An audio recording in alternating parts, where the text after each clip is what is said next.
જૂનાગઢ જિલ્લાના કેશોદ ખાતે આંતરરાષ્ટ્રીય હિન્દુ પરિષદ અને રાષ્ટ્રીય બજરંગ દળના નેતા ડોક્ટર પ્રવીણ તોગડિયાની મુલાકાત યોજવામાં આવી હતી।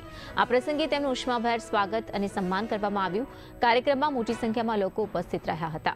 તોગડિયાએ હિન્દુ સમાજની ઘટતી વસ્તી અને ચિંતા વ્યક્ત કરી સંગઠિત બનવા માટે અને સાથે સાથે વસ્તી અંગે જાગૃતિ લાવવા માટેની પણ અપીલ કરી હતી। તેમણે દરેક વિસ્તારમાં હનુમાન ચાલીસા કેન્દ્રો શરૂ કરી વધુમાં વધુ લોકોને જોડાવા માટે આહવાન કર્યું હતું।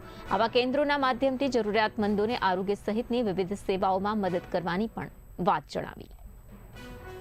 परिषद राष्ट्रीय बजरंग दल राष्ट्रीय महिला परिषद ओजस्विनी चारों संगठनों द्वारा देश भर में गामड़े गामड़े ने शहर ना खूणे खूणे शनिवारे रात्रे हनुमान चालीसा केन्द्रों नु अभियान चालू है। हजारों चाली रहा है, 1 लाख थशे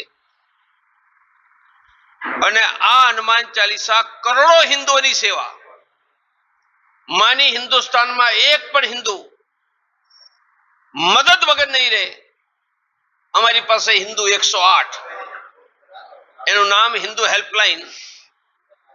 મદદ માટે ફોન કરો 020 6680 3300। મફતમાં તમારી મદદ માટે તૈયાર છે તમારો હિન્દુ વિશ્વસની ભાઈ હિન્દુ હેલ્પલાઇન। કોણ મદદ કરે? હનુમાન ચાલીસા। 19 કરોડ લોકો ભૂખ્યા સુઈ જાય છે। હનુમાન ચાલીસા 100-200 ઘરોમાં ઠેલી આપી દરરોજ 1 મુઠ્ઠી અનાજ અને દર મહિને એકઠું કરીને ગરીબોને વહેંચવું। ભારતમાં કોઈ હિન્દુ